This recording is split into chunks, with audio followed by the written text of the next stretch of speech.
Welcome to 60 Skills, and today we are going to review the Japanese mystic grimoire known as the Tantric Ritual of Japan by Richard Karl Payne, otherwise known as Feeding the Gods, the Shingon Fire Ritual. This is a book in a long tradition of books in which an esoteric practitioner is hiding in academia. While this was Mr. Payne's PhD thesis, it is in fact a working grimoire and should be a mandatory part of any serious practitioner's collection. So we start with the table of contents, which gives a nice history of the ritual, all the various gods involved in its traditional use in Japan. It also gets into the issue of the different mandalas used, the implements used, and the structure of the ritual, which is used as a template for all Japanese fire rituals. Most intriguingly, you are given the breakdown and method to perform 4 of the major fire rituals used in Japan: the Juhachi-do ritual, the Kongo-kai ritual, the Taizo-kai ritual, and of course, everyone's favorite, the Fudo-myo Sokusai goma ritual. Additionally, there is a highly useful chart which contains the Sanskrit equivalents of Japanese mantras and copies of Sanskrit script that can be used as well. It is, in other words, an excellent add to anyone's collection. And of course, it is dedicated to a Bani. All of us should have one of those in our life. All right, so we start off with our introduction, and it begins here with a discussion of the history of the rite and its different uses. Yeah, nothing terribly surprising, but useful to most people. Next, in the second chapter, we begin with a brief history of the Shingon religion itself and its relationship to Kukai, as well as its pre-Buddhist history or suggested history. Again, very useful.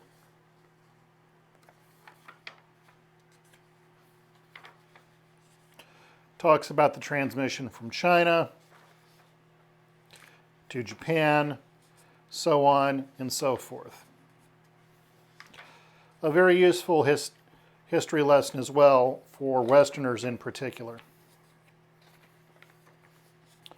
Next, we get into the history of the goma ritual or fire ritual itself. I can say definitively that fire temples, which are some of the earliest known temples, can be incredibly potent even thousands of years after they cease being used as such. While in Eastern Turkey, I was on the scene at Ani and had the pleasure of engaging in some work with a former fire temple there. For those of you who have purchased the 60 Skills app, you will notice the footage is of this place. So he now gets into a discussion of Agni, or the fire god, that predominates in most of this traditional kind of work. Talks about the different parallels between other faiths as kind of a universal entity. And he gets into the issue of Vedic fire rituals. This is highly valuable and something most practitioners should explore.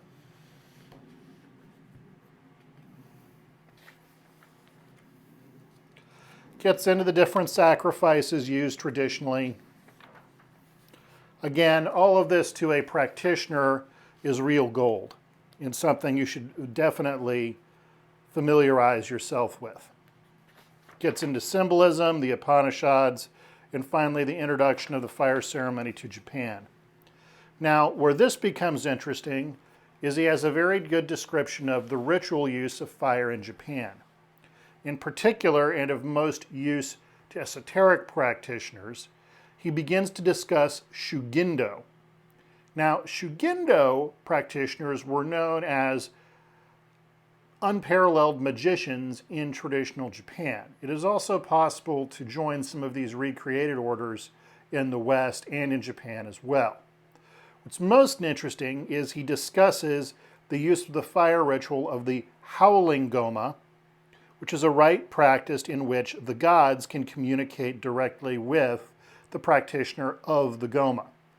This should be a big tip-off that we are entering the land of evocation.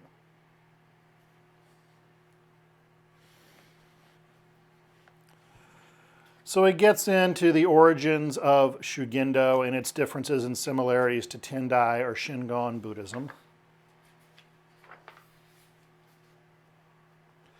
And he finally starts to get into Shingon fire rituals.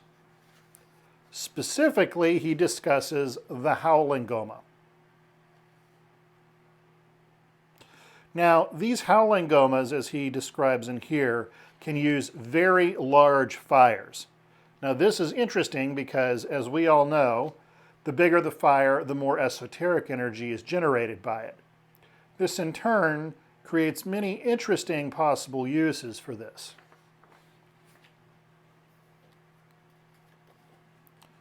Now, this is interesting in that he also describes in detail the variety of Tantric Buddhist gomas. The Zo Yaku goma for worldly benefits, and the Go Buku goma for overcoming enemies. Specifically, it can be used in a killing practice. This sounds more and more like a practical form of evocation. The Ki goma is also intended to produce affection or establishing an emotional connection between the practitioner and someone else. Sounds like someone's engaging in some magic, I would think.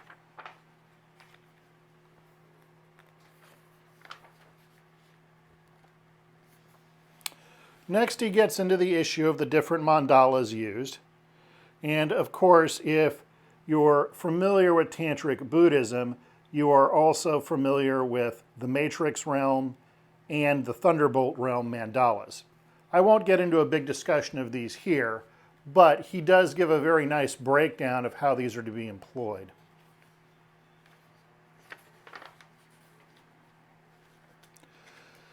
Now, this is where things become truly practical for a magical practitioner. He describes in detail the 4 rituals from Shingon Buddhism: Juhachi-do, the Kongo Kai, the Taizo Kai, and the Goma practice proper. These are discussed in such detail that an adequately skilled practitioner should have no issue self-initiating into these and in turn using them as they are designed, not so much as they are probably used in common parlance.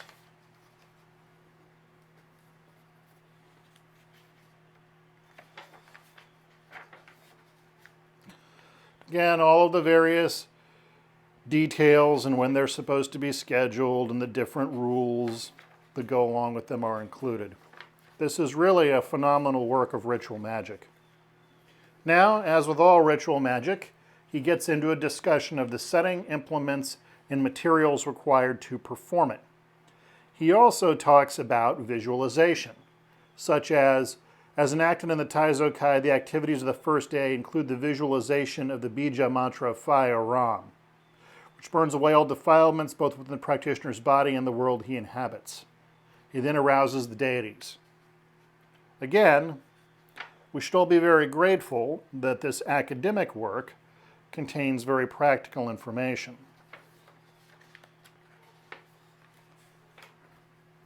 Now, this is also something that you need to pay close attention to. The author describes the basic structure of the Shingon Kegyo rituals.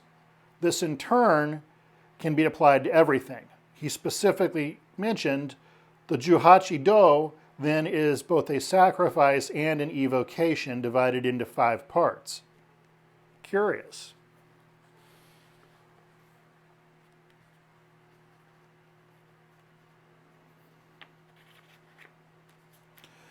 Talks about how the practitioner is now ready to invite the deity, greet him, and bring him into the psychic ritual enclosure and to feast him.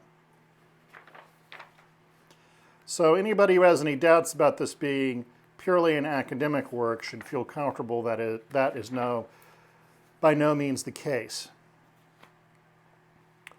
So, okay, now he talks about the ritual directions for the Santika Homa, or offering to Akala.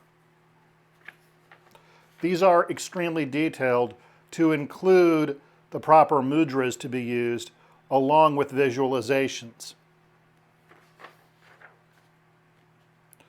When to strike gongs, what words to say, again and again and again. All of this in exquisite detail, and the drawings are sufficiently detailed without being overly adorned, which in turn makes them actually useful.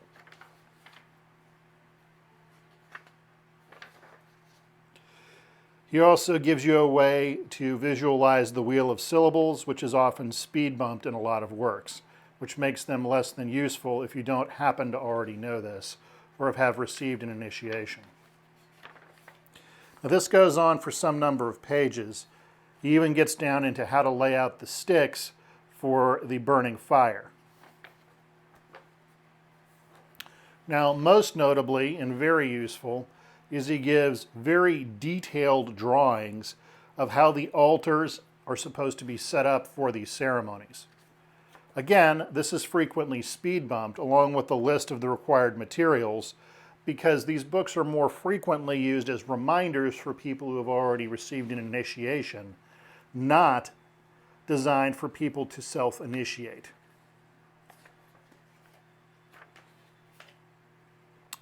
And of course, he gets into the Fudo Myo Sai Goma, which again is great. And I'll briefly go through here, but he gives you all the various mantras that you need, and when to perform them and how they should be performed. Again, he did quite a bit of work on this, and it is truly valuable.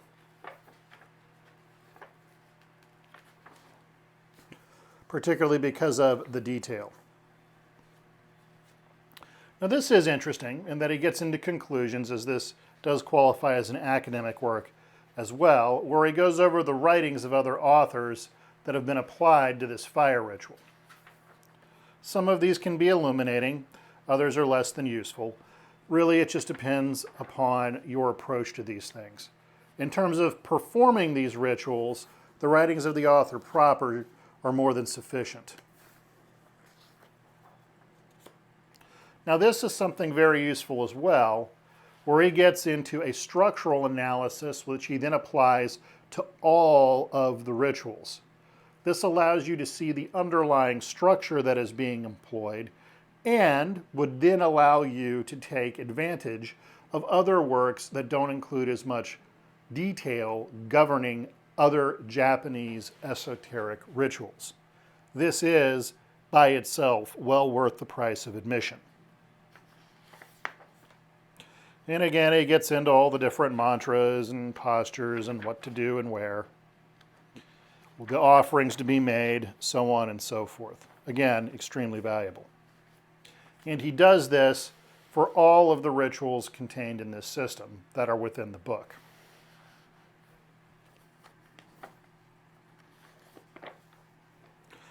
Now, this is where we begin to get into some more interesting materials. And this is the Taizo Kai. You'll notice that he's begun to kind of speed bump things that he's already covered. But this also allows you to see where material is being repeatedly used in different rituals, so you know what the common basis is.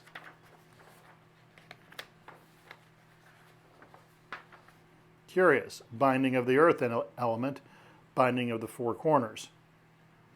Seems pretty hermetic to me.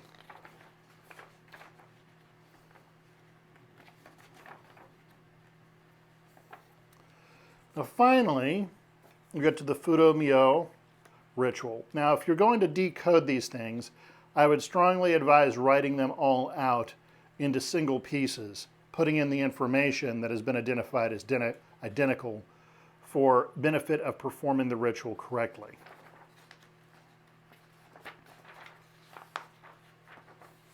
And again, all the different mantras and the number of recitations.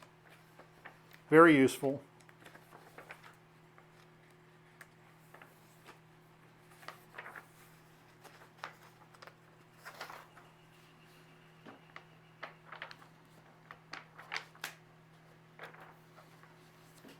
Now this, again, is something very special. It is a Sanskrit equivalent of Japanese mantra. Again, people with sufficient training should already know this, but for those of you who do not, this becomes very valuable.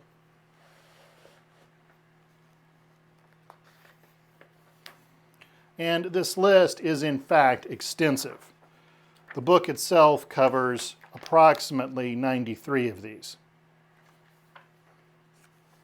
Next, again, something an academic would include that's valuable to non-academics, is a list of the Japanese term, the Sanskrit pronunciation, and the Sanskrit writing. Where this becomes valuable is these in turn can be used in the ball above head method, and in turn also form a kind of Kabbalistic system of initiation.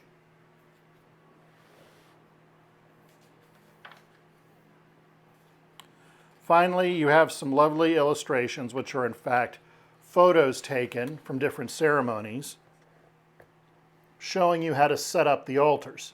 This, with the written portion, should make this replicable for most people. Finally, since I'm a book nerd, there is also an extensive bibliography at the end that lasts several pages and should allow you to deep dive any particular issue to your heart's content, along with the short index, which is again useful, before concluding the work.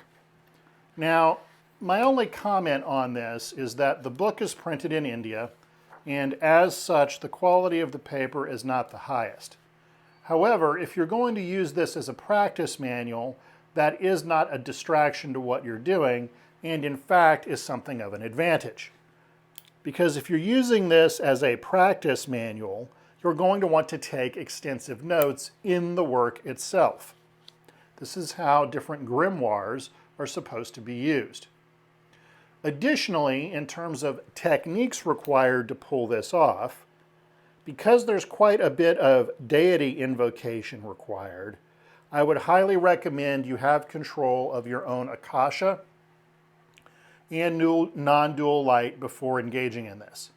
That said, fire rituals in particular are known for generating inner heat within practitioners and allowing for a lot of near astral magical phenomenon, if not physical manifestation according to some. So, if you enjoyed today's lecture, please check out SixtySkills.com and some of our instructional materials. I hope you train hard and be well.